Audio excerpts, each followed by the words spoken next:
You know, when you think about the United States, where do you even start? It's just massive, so complex.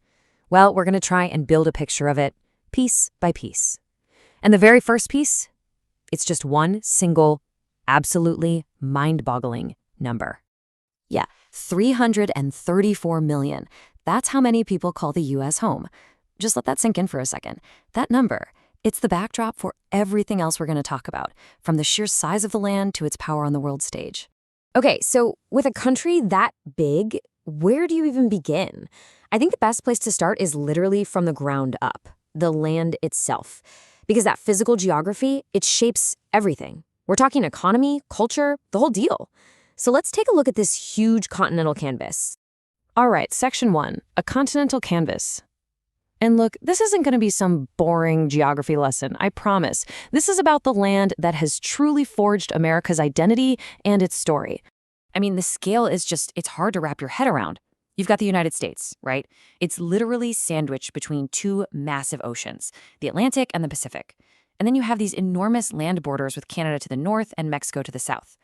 That position right there is so crucial to understanding its place in the world. And the diversity that comes with that size is just incredible, especially when you look at the climate. The U.S. doesn't have a climate. It has like all of them. Seriously, think about it. At the very same moment, you've got the icy Arctic tundra of Alaska and the warm tropical paradise of Hawaii. It's wild. And then you move inland and you see how the country is carved up by these incredible natural features. You have these massive river systems, right? The Mississippi, the Missouri, the Colorado. They're like the nation's arteries, pumping life through the heartland. And then you have the mountains, the Rockies, the Appalachians, which are basically its giant backbone. So you have this huge, diverse landscape and 334 million people living on it. The big question is, how on earth do you govern all of them? Well, that brings us right to our next section, people and power. Okay, so the official term is a federal presidential constitutional republic. Whoa, that's a mouthful, right? But don't worry, the main idea is actually pretty straightforward. It all comes down to sharing power. It's this constant push and pull, a balancing act, between the big national government and the governments of each of the 50 states. And that national power, it's not all in one place. It's split up into 3 different branches. And this is super important because it creates what we call checks and balances.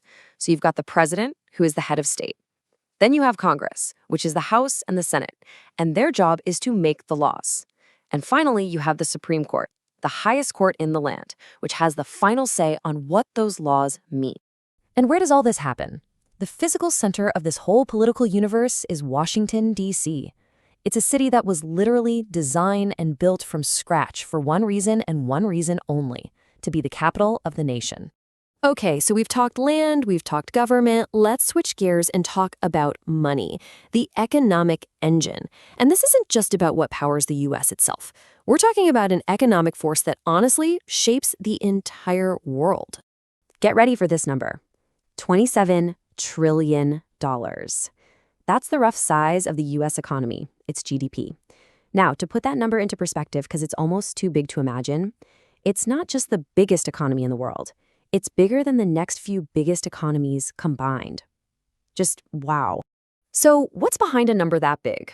Well, it's not just one thing. The U.S. economy is incredibly diverse. You've got these huge world-dominating sectors like technology and finance. Then there's the massive healthcare system and good old-fashioned manufacturing. And of course, the entertainment industry, which reaches pretty much every corner of the planet. And you can really see this economic power when you look at what the U.S. buys and sells around the world. It's sending out tons of high-tech stuff, machinery, electronics, aircraft. But at the same time, it's a gigantic consumer, bringing in huge amounts of electronics, vehicles, oil, and even the clothes on our backs. But, you know, a country's influence isn't just about dollars and cents. A massive part of America's identity on the world stage is its culture and this constant, relentless drive to innovate. People often call this its soft power. And what's at the very heart of that culture? It's immigration, no question. The U.S. has been built and shaped by people coming from all over the world. It's created this incredible melting pot of different foods, music, traditions, and ideas. That diversity is the engine. And all that multicultural energy, it explodes outwards in the form of popular culture. Think about it. Hollywood movies, they're seen everywhere. American music, whether it's pop or hip-hop or even country, it dominates the charts globally. And then you have sports like American football, basketball, and baseball, which have passionate fans all over the world. And that same creative spirit, that same drive, it flows right into technology and science. This is the home of the tech giants that basically built the modern internet: Apple, Google, Microsoft, Amazon. And it's still pushing the envelope on the biggest challenges, like space exploration, artificial intelligence, and groundbreaking medical research. Okay, for our last section, let's bring it all together. We've talked about this incredible scale, this ambition, this powerful nature. So let's look at a few of the iconic landmarks that kind of represent all of that, the images that pop into your head when you think of America. First up, of course, the Statue of Liberty. It's so much more than just a statue, right? For over 100 years, it was the first thing immigrants saw. It's this powerful, universal symbol of freedom, of hope, of a new beginning. Then you have something completely different, the Grand Canyon. I mean, just look at it. It's this jaw-dropping display of nature's power. It perfectly captures that raw, immense scale of the American continent. It's so big, it almost makes you feel like you're looking at time itself. From natural wonders, we go to man-made ones. The Golden Gate Bridge, that iconic orange shape against the fog, it's not just an amazing piece of engineering. It's become the symbol of the West Coast, a symbol of that classic American ambition that says, yeah, we can build the impossible. And last but not least, Yellowstone National Park. What's so special about Yellowstone?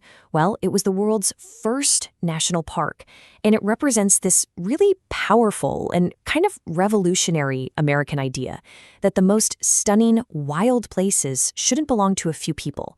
They should be protected for everyone for all time. So from the Arctic to the tropics, from a $27 trillion economy to a Hollywood movie, what have we seen? The United States is a nation of just staggering contrasts, built on a truly global scale. It's a place of immense power, diversity, and ambition. And all of that leaves us with one big final question. What will its next chapter hold?